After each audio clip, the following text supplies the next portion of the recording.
Bonjour à tous, la pression monte à moins de 24 heures de cette demi-finale tant attendue de Ligue des Champions entre Metz Handball et Vipers Christiansand. Ce sera la troisième confrontation entre les deux formations cette saison. Vous êtes bien dans Dragon Mag, toujours depuis Budapest, théâtre de ce Final Four, et toujours depuis le QG de Metz Handball, le E-Ground. Et le programme, je vous l'annonce, il est tout simplement royal. Restez bien sur Moselle TV et pour l'occasion, 3 chroniqueurs de prestige et un petit nouveau dans la bande de Fous Furieux, Thomas Lavaux de France Bleu Lorraine Nord. Salut Thomas. Salut Arnaud, bonsoir tout le monde. Je vais essayer de me mettre au niveau de Fous Furieux nécessaire. La forme ? On vit une super expérience. Elle peut être encore plus belle encore. Tu as fait un bon voyage pour ce Final Four à Budapest ? Oui, très bon, très bon. À côté de toi, Mathieu Anquinet et Baptiste Deveau, les indéboulonnables. Comment ça va messieurs ? Mathieu ? Bonjour à tous, bonjour Baptiste. Salut Mathieu, bonjour à Baptiste. tous. La forme aussi ? On vient de vivre une journée exceptionnelle avec le Media Day, avec tous les reportages qu'on a préparés pour l'émission. Et puis ce soir, il y a la grande soirée de présentation, donc ça s'annonce exceptionnel. Et on commence tout de suite cette émission avec le tableau noir.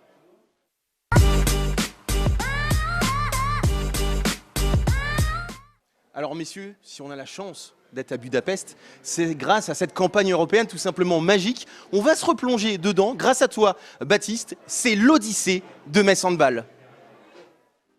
Et si la clé de ce nouveau Final Four était à rechercher dans l'échec de la saison passée, sans doute vexé par son élimination en quart de finale face à son meilleur ennemi brestois, Metz Handball avait à cœur de briller et de redorer son blason dans cette Ligue des Champions 2021-2022.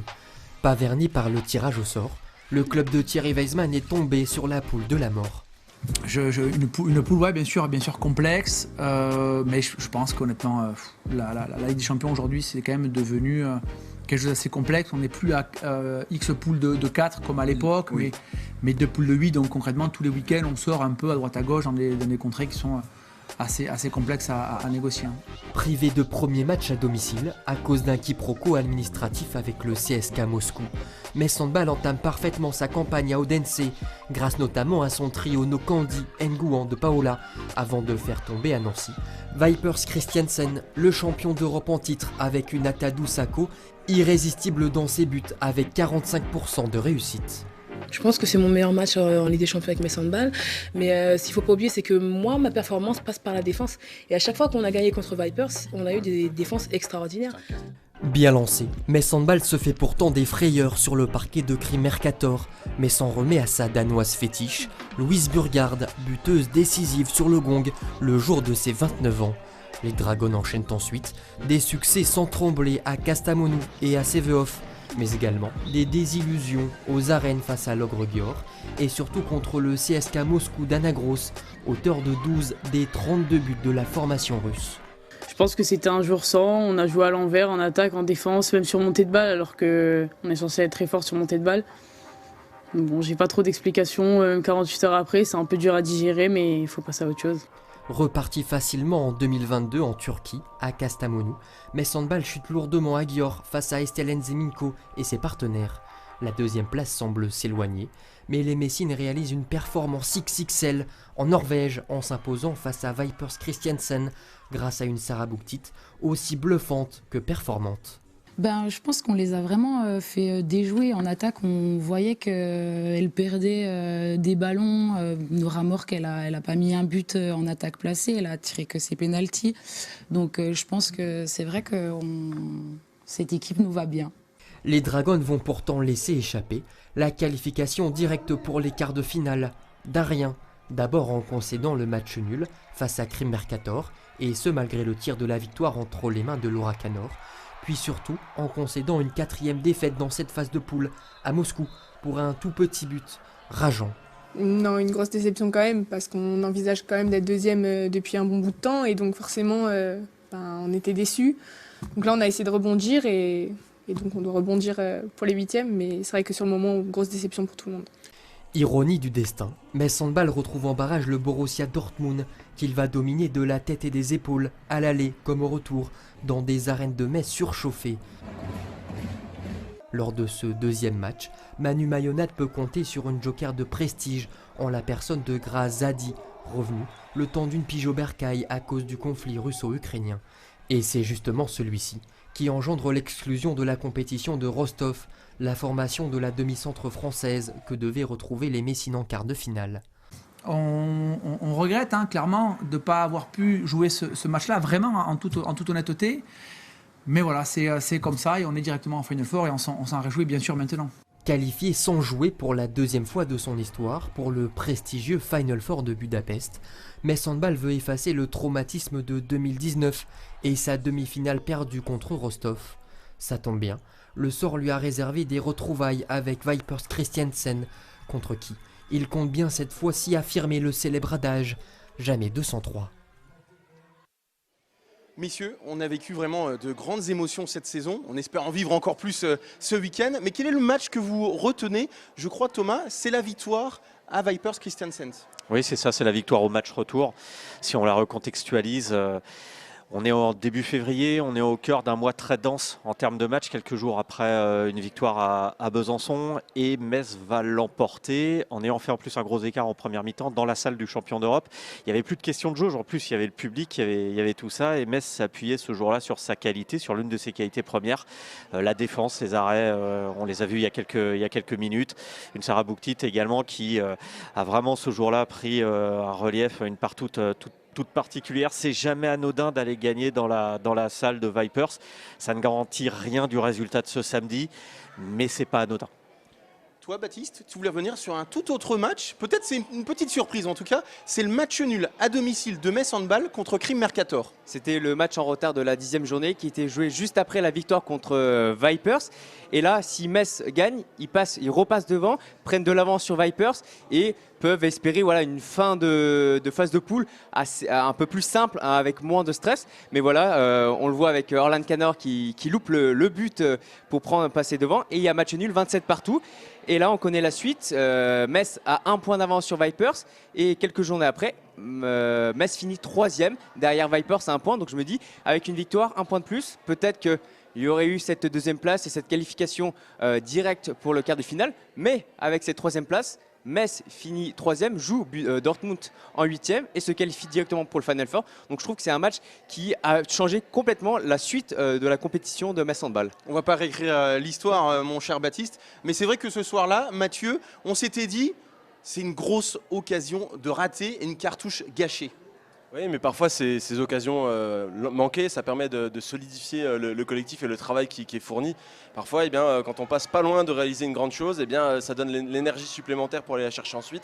En tout cas, c'est ce qui se passe généralement à Metz Handball. Il y a des équipes qui s'écrasent après une désillusion. Et à Metz Handball, en général, on en sort grandi, on travaille là-dessus, on construit. Et c'est ce qui se passe en général. Et Metz Handball en est là pour ces raisons-là aussi. Alors le match que j'ai retenu, c'est Krim Mercator, mais pas le match retour, c'est le match aller. C'était un match incroyable puisque Metz Handball s'était imposé à la dernière seconde grâce à Louise Burgard, un but au buzzer pour son 29e anniversaire. C'est un petit clin d'œil aussi à Louise, mon cher Baptiste. Et c'est l'anniversaire de son futur mari aujourd'hui. Voilà pour l'information. Très bien, c'était le coin People. Merci Baptiste. L'info en plus. Ouais, la petite anecdote. Voilà, les anecdotes, il y en a une par jour, donc là voilà. Mathieu, on va reprendre un petit peu notre sérieux. Toi, tu voulais revenir une nouvelle fois contre Vipers, mais le match aller, c'est le début de l'aventure finalement. Oui, c'est ça. L'aventure était encore assez jeune. La saison venait de démarrer. Metz Handball se retrouvait opposé à Vipers Christiansand dans une salle inhabituelle, le Palais des Sports Jean Veil à Nancy. Une salle qui est très agréable pour tous les événements sportifs. On y a l'habitude de voir le SLUC, mais là, Metz Handball l'a pris de belle manière. Il y avait une belle ambiance au niveau du public. On ne savait pas encore comment l'équipe allait vraiment se comporter face à ce genre d'échéance. Champion en titre, on est toujours un petit peu inquiet. Les filles de Manu Mayonnaise ont réussi vraiment à prendre le taureau par les cornes, ont vraiment dominé ce match. Une grosse défense, très resserrée. Atadou Sako qui faisait un énorme match, peut-être son meilleur match de la saison, même si c'était assez tôt. Elle en a fait des très bons, mais celui-là, il était vraiment marquant. Elle a insufflé une vraie énergie et ça a permis à Metz Handball de se mettre vraiment sur les rails pour toute la saison, pour toute la Ligue des Champions et de vraiment bien démarrer. Et c'est aussi ce qui permet aujourd'hui à tous les analystes de dire oui mais regardez, Metz Handball a remporté 2 fois contre le champion en titre, va le retrouver au Final Four et c'est là que ça permet à Metz Handball d'avoir aussi un avantage jusqu'à aujourd'hui peut-être. On va continuer de parler de ce match contre Vipers. Les deux équipes, elles se connaissent, Thomas, sur le bout des doigts. C'est la 7e confrontation entre les deux équipes depuis 2019 et ce fameux match pour la 3e place. Oui, mais il y a 6 jours, Metz et Brest, pareil, se sont affrontés en finale de championnat, se connaissent par cœur. Et c'est pas parce que Metz a remporté les 2 confrontations très largement en championnat que la finale a été une promenade de santé. Ça s'est joué sur le but de Paola à 80 secondes de la fin.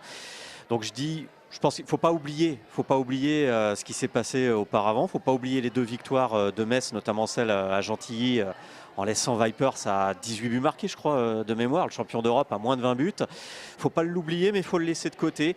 C'est la même compétition, mais c'est un autre contexte. L'entraîneur de Vipers est conscient que ce jour-là, et lors des 2 matchs, son équipe avait commis beaucoup d'erreurs défensives. Eux ne l'ont pas oublié. Donc on repart à zéro. On repart vraiment à zéro. Et puis de la même manière, dans le sens inverse, c'est pas non plus aussi parce que les 2 équipes se sont affrontées en 2019 sur la petite finale que ça confère un quelconque avantage à Vipers. Faut pas oublier ce qui s'est passé, mais faut le laisser de côté. Faudra le laisser de côté. En tout cas, c'est la 7e confrontation. On a normalement une infographie qui permet de le voir. 7e confrontation entre les 2 équipes. Et on voit en tout cas que c'est hyper serré puisqu'il y a 3 victoires pour Metz Handball, 1 match nul et 2 victoires donc pour les Norvégiennes. On espère juste que ça ne fera pas 3-1-3. Je ne vais pas porter être l'oiseau de mauvais augure. En tout cas, mon cher Mathieu, je vais te poser la question et c'est la dernière fois, je te le promets, car je sais que tu en as ras-le-bol. Je te la pose quasiment à chaque fois, notamment dans la chambre, puisque nous sommes en chambre avec Mathieu. Je raconte même c'est l'info du jour. Nouvelle anecdote. C'est là qu'il commence à s'embrouiller. C'est les vieux couples. C'est vrai, exactement. En tout cas, Mathieu, est-ce que tu penses qu'il va y avoir un syndrome Rostov ce samedi? On rappelle, en 2019, Metz Handball avait battu Rostov 2 fois lors de la saison régulière, la phase de poule. Et puis, lors de cette demi-finale, patatras, les Russes avaient pris leur revanche. Eh bien Arnaud, je n'y crois pas une seule seconde.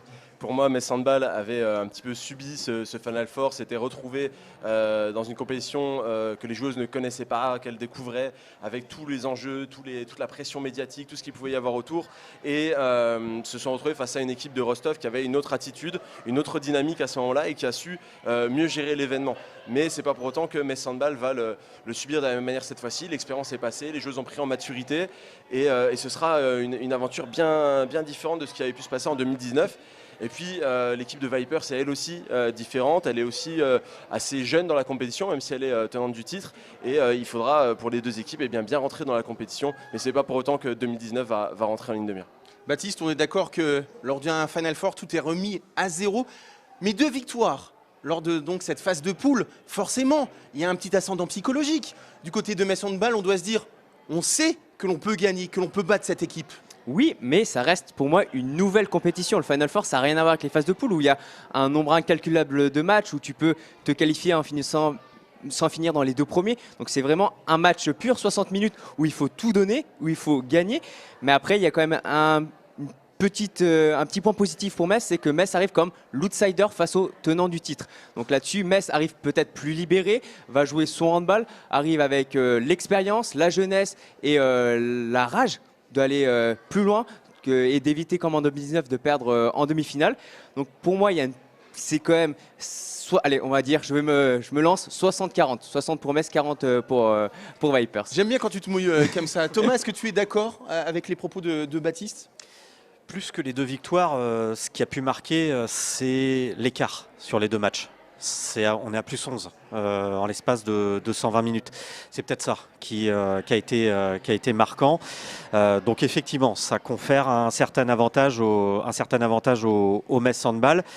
Mais attention non plus à ce que ça ne se retourne pas contre le Metz Handball. Et je pense que si cette équipe aussi a grandi cette année, c'est dans la manière d'aborder ces rendez-vous, les rendez-vous cruciaux.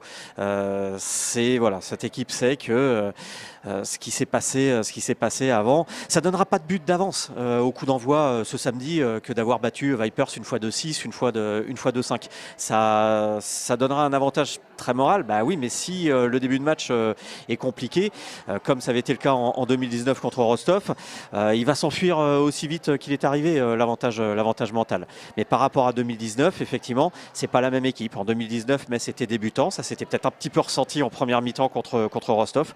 Là, ce n'est pas le cas.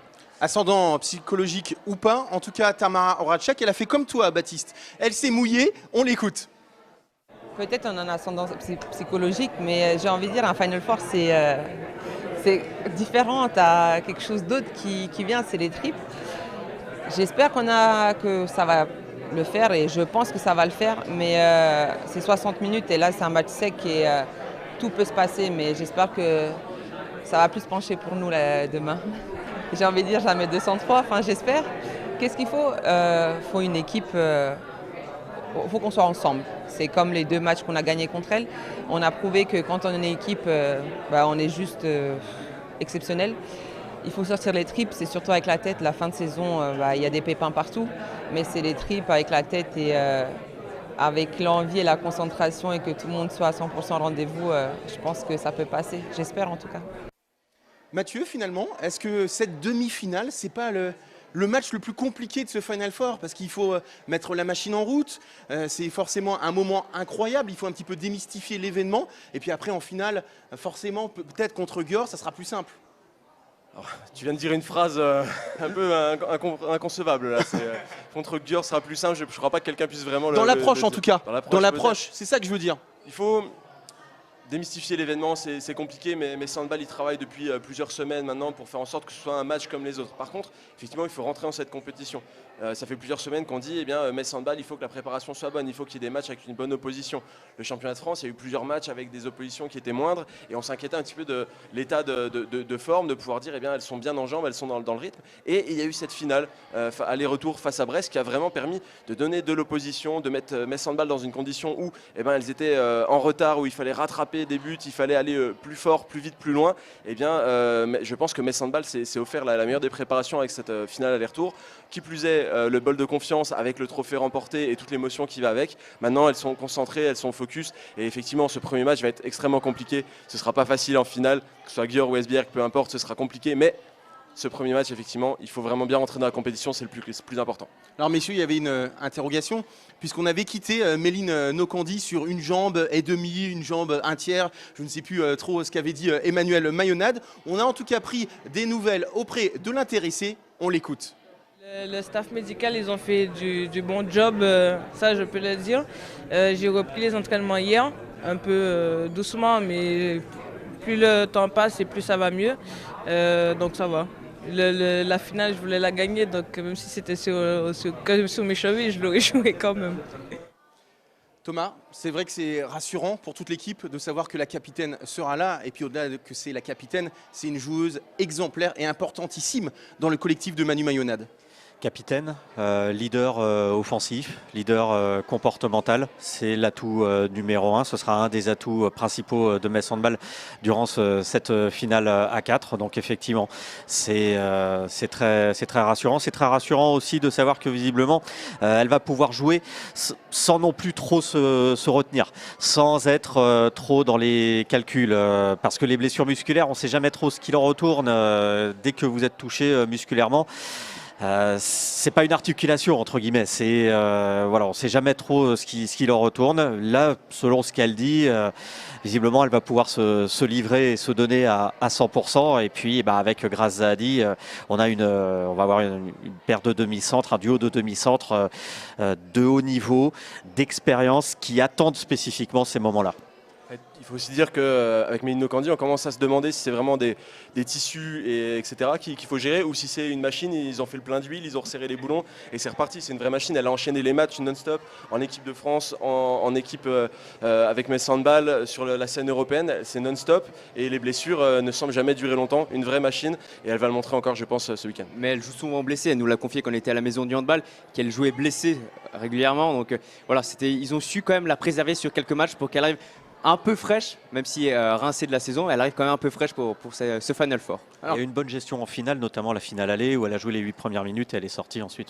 Alors messieurs, nous on est sur le plateau, mais il y a un petit chanceux, c'est Jean Milon qui assiste au centre d'entraînement, à l'entraînement de Metz Handball. Il est justement avec Thierry Weisman devant le centre d'entraînement, on le retrouve.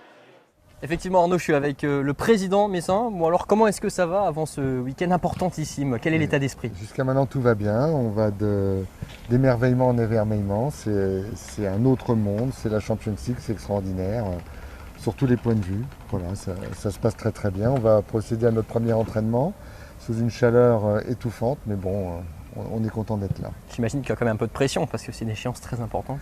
Oui, alors en fait la pression elle monte progressivement depuis la reprise le 20 juillet. Chaque jour un peu plus, au fur et à mesure que les matchs sont gagnés, qu'on s'en rapproche, on se dit que le rêve va devenir réalité. Et puis là, on n'en a jamais été si près, et c'est pour demain, donc c'est vrai que la pression commence à monter, mais c'est une très très bonne pression, très positive. On est vraiment très très content et on a hâte d'en découdre. Alors j'imagine que le plus dur, c'est finalement de trouver cet équilibre entre la concentration et une certaine forme de détente. Oui, mais le groupe vit bien, les joueuses ont une très très bonne, on va dire des très très bonnes relations entre elles. Le staff est extrêmement soudé, s'entend bien. Donc les choses, chacun a pris conscience de l'importance des choses, mais il garde quand même un petit peu de décontraction. Je pense que c'est bien comme ça. Vous êtes confiant pour demain ? Non, on ne peut pas être confiant quand on va jouer. On est les 4 meilleures équipes du monde. Ça serait vraiment prétentieux d'être confiant. On va faire le maximum. On joue une équipe qu'on a déjà battue 2 fois. Alors est-ce que c'est un capital confiance pour nous et des doutes pour elle, ou bien est-ce que c'est un sentiment de revanche pour elle ?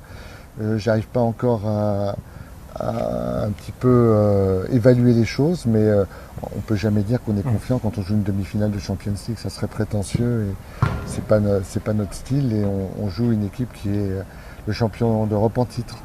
Merci beaucoup Thierry Weisman. Arnaud, je te laisse la main.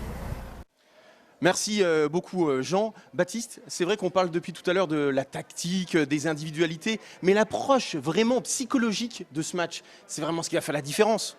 Ah bah oui, sur un match de 60 minutes, si on n'arrive pas préparé, si on ne rentre pas directement dans le match, comme à l'époque contre Rostov où Metz avait loupé le premier quart d'heure, si on prend du retard d'entrée à l'allumage, et ben après il faut courir derrière le score et ça devient très difficile face à des grosses écuries européennes. Donc la préparation psychologique est importante et on le voit bien, Metz Handball a décidé cette année de rester enfermé au 4e étage de l'hôtel, de faire juste ses sorties et de venir se reposer, travailler, rester en groupe et éviter de se dissiper avec les médias et peut-être d'autres interactions. Donc le staff, l'équipe a retenu les erreurs de 2019 pour ne pas les appliquer en 2022.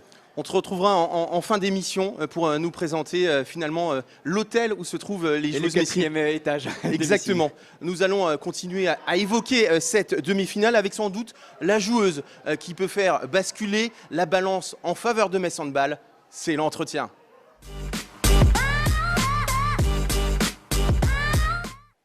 Je veux évidemment parler, messieurs, de Grace Zaadi, la joker de luxe de cette équipe. La Française va évoquer son retour, mais également le Final Four. Entretien.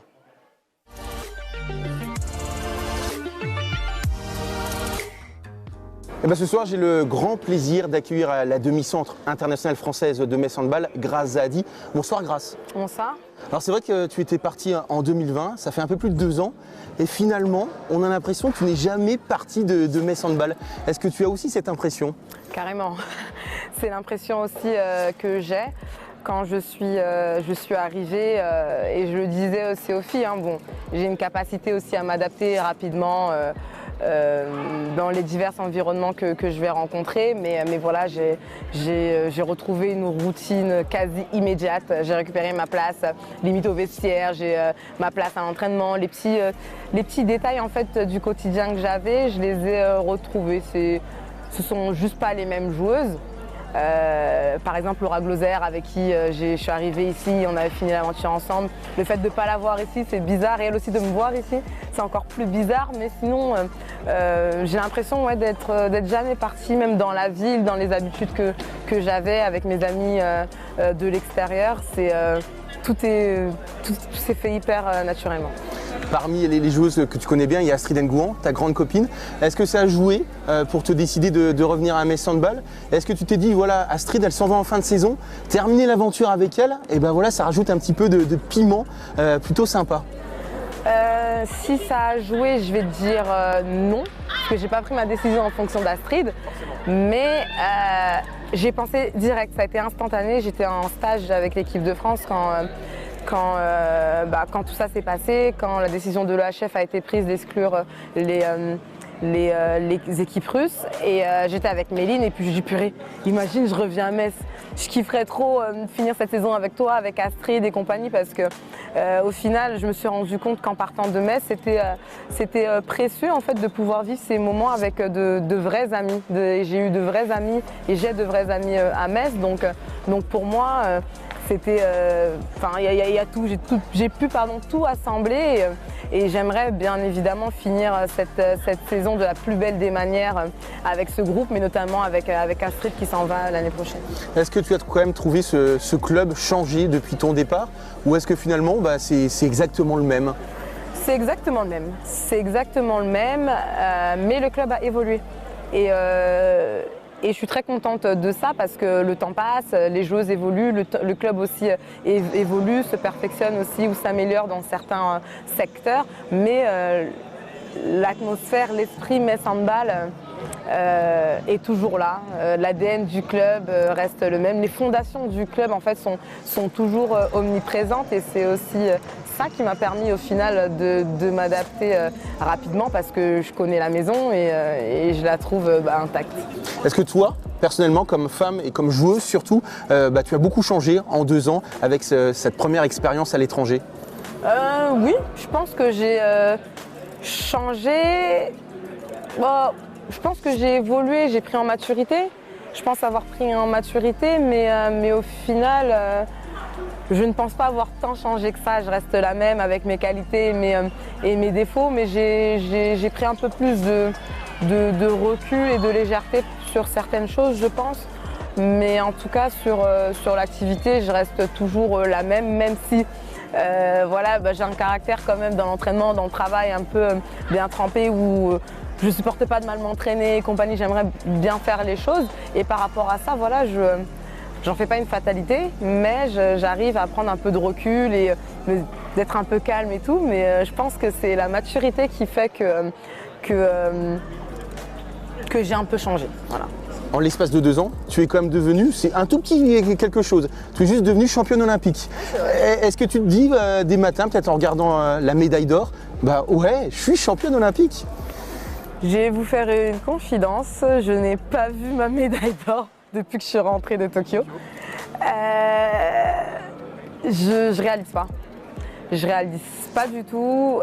En fait, peut-être que l'événement des Jeux Olympiques avec le Covid a fait qu'on n'a pas, en tout cas moi je n'ai pas vécu en fait mon expérience Jeux Olympiques comme à Rio et c'est peut-être aussi pour ça que je l'ai un peu moins savouré, mais sur les 3 titres, sur mes 3 médailles d'or avec l'équipe de France, c'est-à-dire médaille championnat du monde, championnat d'Europe et Jeux Olympiques, c'est celle que j'ai le moins savourée, j'ai le moins réalisé que j'étais championne olympique et au final c'est quand je suis rentrée, ce sont mes proches, ce sont mon entourage, ce sont des personnes que j'ai rencontrées qui ne connaissaient pas le hand et qui m'interpellaient, qui me disaient mais vous n'êtes pas une joueuse de l'équipe de France, on vous a suivi et tout. Et c'est ça en fait qui m'a fait réaliser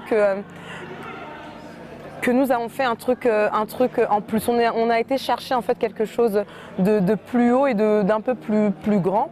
Mais je pense que ça sera à la fin de ma carrière ou quand j'aurai en fait mis mes baskets à la poubelle que je savourerai pleinement tous ces titres. Parlons du Final Four, finalement, est-ce que ce titre en Ligue des Champions, c'est le seul qui manque à ton incroyable palmarès? Donc forcément, tu as envie d'aller au bout. Ah mais de toute façon, même avant cette médaille olympique, j'avais envie d'aller jusqu'au bout. Mais là, toutes les conditions sont réunies pour que j'aille m'agripper et chercher cette Ligue des Champions. Le fait que je suis en France, que je la joue avec Metz. C'est mon 2e Final Four et c'est le 2e Final Four avec Metz. On a parlé tout à l'heure de l'aspect affectif de ce groupe-là, des filles comme Astrid, Mélinde et Méline. On a cette frustration pour celles qui l'ont vécu de 2019, de ce Final Four, j'ai envie de dire raté. Ça reste une déception finalement, même si c'était le premier, un baptême? Ouais, je pense que ça reste une déception parce que à cette époque, et même après, j'ai eu l'impression que c'était la meilleure équipe de Metz Handball que j'avais eue. Peut-être plus celle d'après, 2019-2020, avec l'arrêt du Covid. On avait l'impression que cette équipe-là pouvait vraiment aller au bout. Ah ouais, avec cette continuité-là, ah ouais, carrément. Et en fait, si vous voulez, en 2019, c'est pour ça que j'étais frustrée parce qu'on fait une saison qui est incroyable. On a écrasé plein d'adversaires, que ce soit en France, je me souviens, Brest, chez elle, en Ligue des Champions, on les croise, plus 11, plus 13, plus 15. En Ligue des Champions aussi, on a terrassé plein de personnes et j'avais vraiment ce sentiment-là qu'on joue bien. Alors certes, c'est un Final Four, c'est quelque chose d'exceptionnel et c'est peut-être aussi cette expérience-là qui va nous permettre de ne pas refaire peut-être et d'aborder en tout cas différemment ce Final Four parce que le bagage handballistique on l'avait, mais c'est plus je pense émotionnellement que ça a été difficile. Cette première mi-temps contre Rostov nous a été en fait fatale. Et voilà, comme je disais pour revenir à ta question, de pouvoir le vivre avec Metz, ce serait pour moi quelque chose de fou d'aller chercher une Ligue des Champions avec Metz, ce serait incroyable pour moi et c'est vraiment une occasion rêvée de revenir ici et de pouvoir prétendre à la gagner. Est-ce que tu étais comme moi, tu voulais pas retrouver Vipers pour éviter justement le syndrome Rostov? Je sais pas. Honnêtement, j'y ai pensé, on y a tous pensé, mais honnêtement, au Final Four, on a envie d'aller jusqu'au bout, peu importe l'adversaire en fait. C'est un Final Four, ce sont les 4 meilleures équipes de la saison qui se retrouvent. Donc si tu veux gagner avec des champions, il va falloir battre ton adversaire en demi-finale. Alors forcément, il y a le syndrome de Rostov où on gagne 2 fois en phase de poule et on perd au Final Four. Mais là, j'ai envie de me dire, En tout cas, Grace, on croise les doigts pour ce Final Four. Merci beaucoup d'avoir répondu à nos questions. Et puis on se donne rendez-vous dimanche peut-être pour la grande finale. À dimanche, j'espère. Merci beaucoup. Merci à vous. On croise les doigts, effectivement. Et Baptiste Deveau a laissé sa place à un petit nouveau, un autre. C'est la journée des grandes premières. C'est Arthur Carmier de Let's Go Metz. Salut Arthur. Salut. Alors Grace Zadi, on la présente plus. C'est vraiment une joueuse qui peut faire la différence sur ce Final Four. Bien sûr, on l'a vu sur la finale retour contre Brest. C'est elle qui a commencé à impulser ce tempo pour Metz Handball lorsque les Messines étaient en difficulté face à Brest qui avait bien entamé sa rencontre. Et elle a l'expérience du Final Four. Malgré ses grandes campagnes européennes, c'est son deuxième seulement, mais elle va pouvoir s'appuyer sur cette expérience de 2019 pour aider ses coéquipières qui découvrent peut-être cet événement à bien rentrer dans la compétition pour pouvoir permettre à Metz Handball de livrer la meilleure partie possible, Arnaud. Alors Mathieu, je ne vais pas te poser la question parce que toi tu n'es pas objectif. Thomas, est-ce que tu penses que Metz Handball a bien fait de recruter Grace Zadi et finalement de ne pas prendre une autre gardienne ? Les statistiques de Mélanie Helter montrent qu'elle a pu faire son trou. Ivana Kapitanovic également, depuis la blessure d'Atadou Sako, est plus qu'au niveau. Ça a été, il y avait une part de risque, très clairement. Ça a été un risque gagnant. Et puis, oui, de toute façon, Grace Zadi, de par son vécu, de par son niveau, de par ce qu'elle peut représenter également pour le club et pour son image. C'est un emblème du Metz Handball, Grace Zadi. Elle a l'occasion de revenir, de terminer en plus, parce qu'elle a dit qu'elle ne serait plus là l'année prochaine sur une finale à 4. Elle serait en partance pour Bucarest. D'effacer un peu la déception, la frustration de 2019, parce qu'elle y pense encore. Et puis, si Metz passe la demi-finale contre Vipers, c'est pas le tout d'être en finale, il faut aussi en être digne. Et il faut des joueuses du niveau de Grace Zadi pour aller chatouiller Győr et ses postes qui sont quasiment tous triplés, quoi. Messieurs, on va retrouver Jean qui a assisté au début de l'entraînement, le dernier entraînement de Metz Handball. Et visiblement, il y a des sourires, de la légèreté. Effectivement, Arnaud, beaucoup de sourires sur les visages messins en ce début d'entraînement, à l'image de Bruna De Paola et de Sarah Bouti qui se sont amusés à faire une brésilienne, voilà, tout en décontraction. Et puis on a vu aussi Amandine Leno saluer les Messines, Győr qui s'est entraîné juste avant Metz Handball, donc Amandine Leno, la gardienne de Győr. Petit point médical, on a vu Kamia Misiewicz se faire de gros bandages à la main, de gros straps, à voir si elle jouera demain contre Vipers Christiansen. elle qui a manqué les 2 matchs de finale de championnat de France contre Brest Handball. Et puis au bout de quelques minutes, le sérieux est revenu sur le parquet avec l'intervention de Manu Mayonade qui a dit vouloir beaucoup d'intensité lors de cette séquence d'entraînement. Intensité que l'on retrouvera bien sûr demain lors de la demi-finale de ce Final Four contre Vipers Christiansen. Alors Mathieu, c'est l'autre bonne nouvelle. On a parlé tout à l'heure de Mlin Nokandi, mais visiblement Kamila Misiewicz sera également présente pour ce Final Four. Finalement, tout le monde est sur le pont. Heureusement, tout le monde, il va quand même nous manquer quelques joueuses, mais... Tu vas nous faire une Thierry Weisman quand même. Je peux faire la liste des joueuses qui sont parties, etc. Non. Mais Kamila Misiewicz, elle est très importante. Elle apporte quelque chose que Metz Handball n'a pas forcément, c'est-à-dire un impact physique, une grande taille. Elle peut tirer au-dessus de la défense, elle peut prendre des tirs de loin. C'est un profil que Metz Handball avait moins depuis la saison dernière. On sait qu'auparavant, ses tirs revenaient beaucoup à Marie-Hélène Sachka, qui est partie à Paris 92. Et bien aujourd'hui, sa présence dans le groupe, elle est primordiale. Elle a apporté beaucoup de choses. On sait que quand les choses sont compliquées, parfois sont contre certaines défenses, elle a été le va-tout de Manu Mayonade, soit la saison dernière ou cette saison. Eh bien, on peut s'attendre à la voir rentrer. Alors peut-être qu'elle ne sera pas à 100%, elle revient de blessure, il faut lui laisser le temps, il faut être indulgent avec elle, mais elle va certainement apporter par séquence des éléments importants dans le jeu. On a parlé tout à l'heure de Grace Zadi. Il y a une autre joueuse qui va avoir vraiment un rôle primordial lors de ce week-end. C'est Ivana Kapitanovic. C'est l'heure du tableau noir.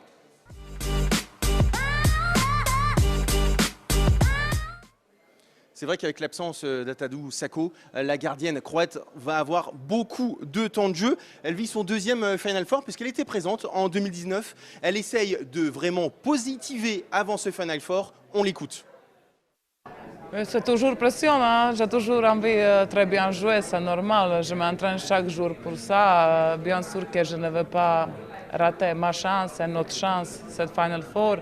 Mais je ne peux pas jouer avec pression. Je vais faire quoi si je joue mal? Je ne pense même pas à ça. Vraiment, je suis très positive, comme d'hab. Et voilà, j'espère que ça va finir mieux pour moi, le meilleur pour moi et pour mon équipe. Et voilà. Je pense que ça marche juste comme ça. Ça ne peut pas marcher si je vois quoi si je joue mal. Non, je ne pense pas. Il faut juste rester positif, penser positif. J'ai beaucoup confiance en mon équipe, à la défense. Et je suis sûr qu'elles allaient m'aider. Voilà. Arthur, Ivana, elle a un rôle, je le répète, primordial. Elle est un petit peu passée à côté de sa finale, que ce soit à l'aller et au retour. Il faut espérer qu'elle ait tout gardé finalement pour ce Final Four. Bien sûr, c'est le mot, elle aura un rôle absolument primordial, capital, sans mauvais jeu de mots, Ivana Kapitanovic, parce qu'elle a tout bonnement pas été présente pendant cette finale de Ligue Butagaz Énergie.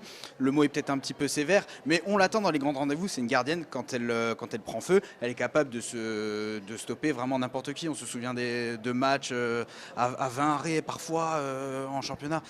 Elle aura un rôle vraiment déterminant. Je ne pense pas que Mélanie Alter, ce soit souhaitable qu'une gardienne de son âge soit amenée à rentrer. Elle a réussi à faire le travail en finale contre Brest, mais Ivana Kapitanovic aura besoin de se mettre au niveau des autres gardiennes de ce Final Four qui peuvent être déterminantes, à commencer déjà par Vipers. Mathieu, c'est vrai que c'est la 2e participation à un Final Four d'Ivana Kapitanovic.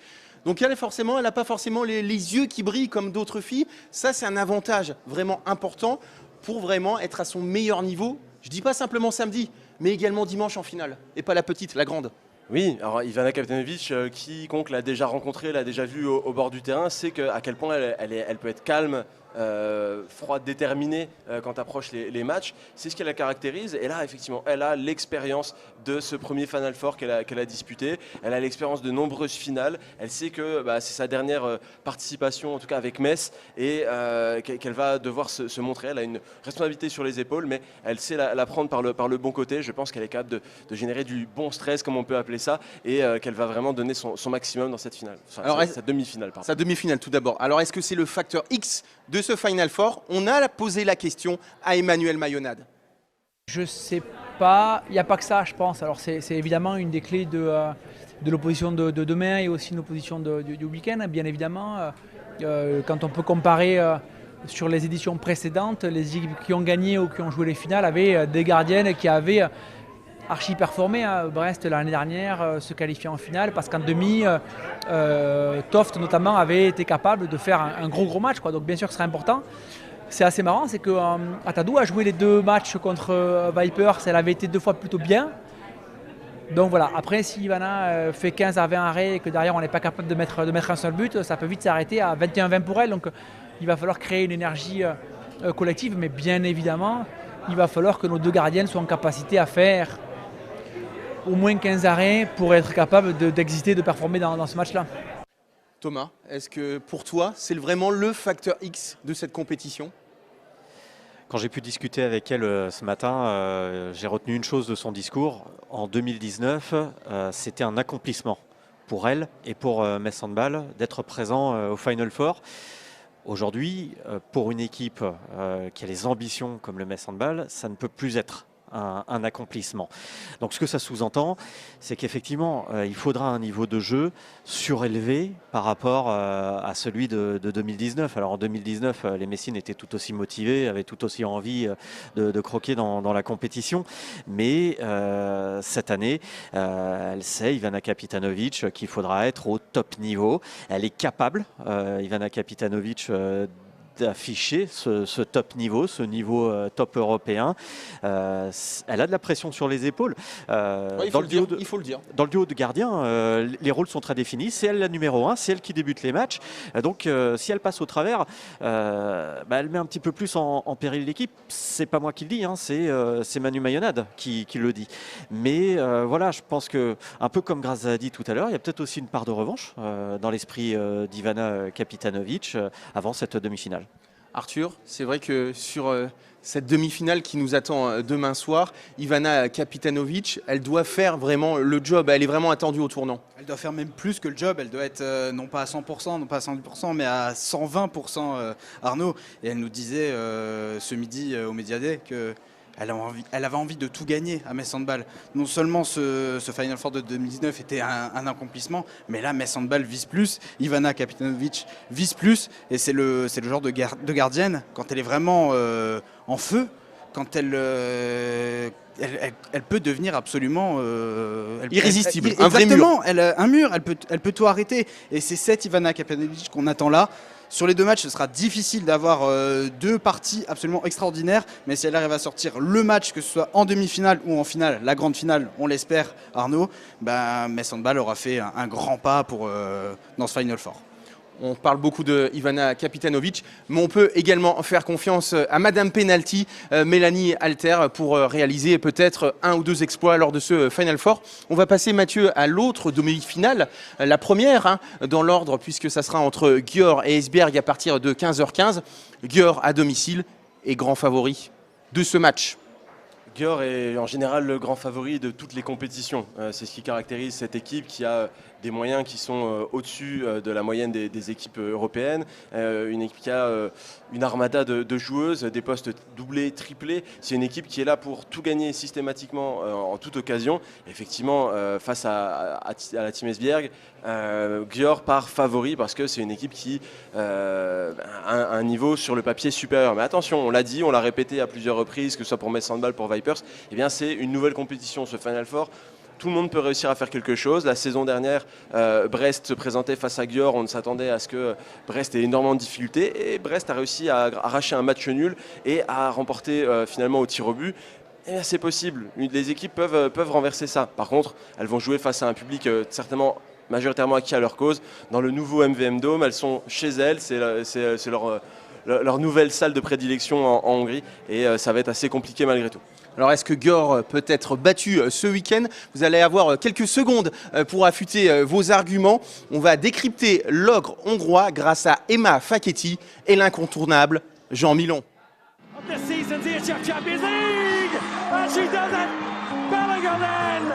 Rien n'est plus dangereux qu'une bête blessée. Vaincu l'an passé par le Brest-Bretagne Handball lors d'une épique demi-finale, achevée lors de la loterie des tirs au but, Győr a l'écrou et veut se coiffer à nouveau de la couronne européenne. La plus scintillante, la plus convoitée, celle qui ne peut pas lui échapper 2 saisons de suite. On voit toujours Győr comme le favori, donc à chaque fois c'est les questions Győr, pourquoi t'es pas allé en finale, vous n'êtes pas allé en finale. C'est un vrai travail, c'est quelque chose de très dur. Le Final Four, j'ai eu la chance de tous les faire. Ils ont tous été hyper différents. Győr, ville de 130 000 habitants dans l'ouest de la Hongrie, n'est pas le plus grand club de handball féminin du monde pour rien, avec 5 des 8 dernières Ligues des Champions à son actif. Le culte de la victoire est son moteur, l'exigence son carburant. Je pense que toutes les équipes veulent gagner ce titre, pas seulement Győr. Tout le monde sait que c'est difficile, tout dépendra de l'état d'esprit. Celle qui saura tirer son épingle du jeu l'emportera. Le club hongrois a les moyens de ses ambitions. Son budget de 5 millions d'euros est le plus important du vieux continent. Et le soutien d'Audi en périphérie de la ville est indéfectible. Pas étonnant dans ces conditions de retrouver des étoiles à tous les postes.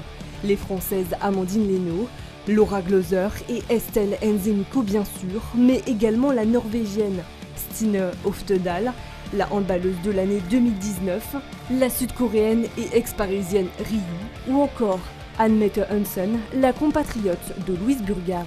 Anne-Mette, elle est incroyable. Elle est bonne en défense, elle est bonne en attaque, elle a une physique très forte.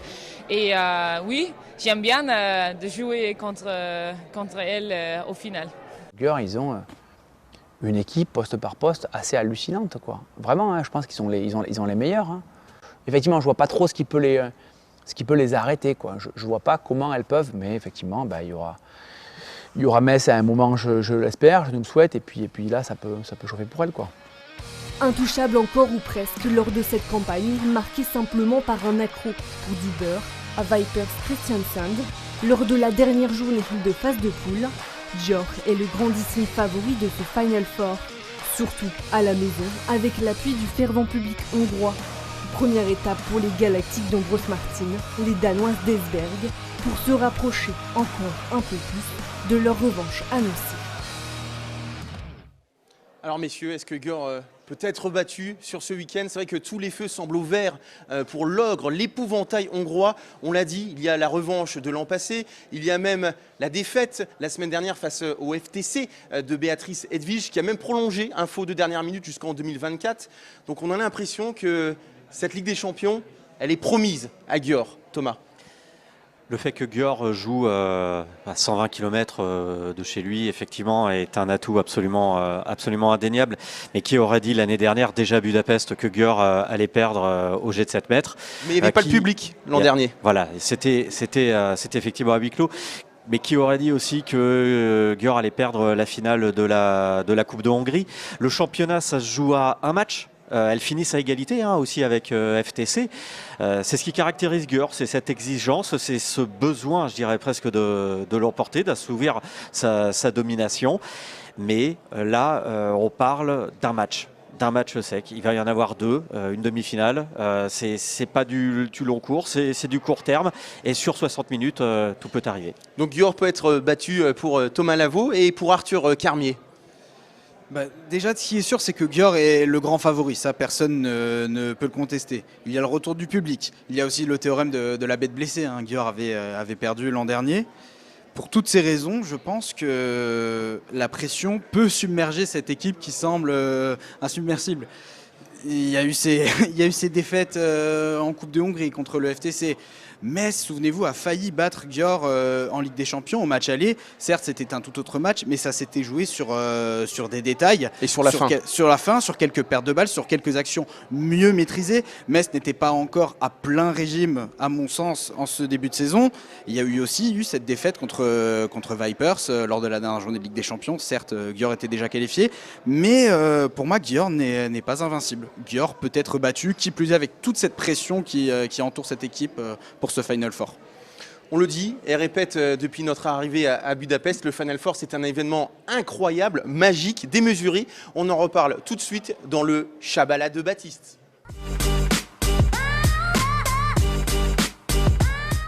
Alors les Dragons vont disputer 2 rencontres à la Budapest Arena, un dôme magique. Mathieu, tu as pu t'en apercevoir déjà?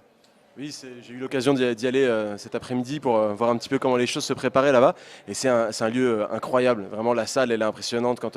quand on s'en approche, on la voit se profiler au loin, mais c'est surtout quand on y rentre, il y a vraiment une atmosphère, quelque chose qui s'en dégage. On a l'impression de rentrer dans un grand stade de foot, mais qui est fermé, donc qui va être en ébullition. C'est vraiment quelque chose qui va être impressionnant, je pense. Et puis des installations, je pense que les joueuses également vont pouvoir profiter d'installations du dernier cri. La salle a été inaugurée en décembre dernier, elle a été utilisée à seulement quelques reprises et tout est flambant neuf et ça va vraiment être une belle fête pour les gens qui seront présents et pour les joueuses également. En tout cas, les Dragons vont passer la plupart de leur temps dans leur hôtel. Baptiste Deveau nous le fait découvrir. Bienvenue au Thermal Margaret Island, l'hôtel des 4 équipes qui vont disputer ce Final Four de la Ligue des Champions. Metz Handball est arrivé hier soir en provenance de Francfort. Allez, suivez-moi, je vous fais découvrir cet hôtel.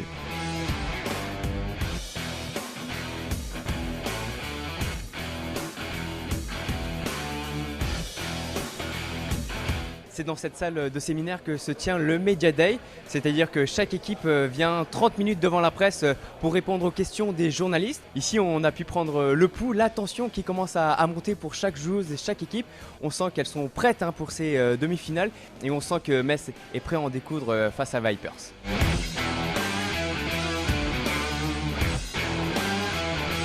On poursuit la visite de l'hôtel des filles avec l'étage où elles dorment et où sont prodigués les soins.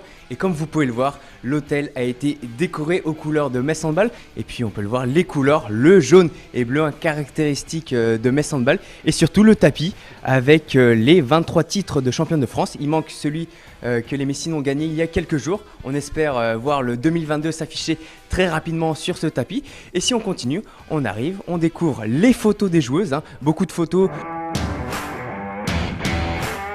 Et si on continue, on va découvrir les chambres des joueuses. Et on sait qu'il y a des affinités entre les joueuses, comme ici. Astrid et Grace sont dans la même chambre. Et si on continue aussi, on sait que Orlan Canor et Méline Candy sont des grandes copines, tout comme Debbie Bont et Louise Burgard. Donc voilà, elles sont très bien ici. C'est là qu'elles vont se reposer et se préparer pour ce Final Four.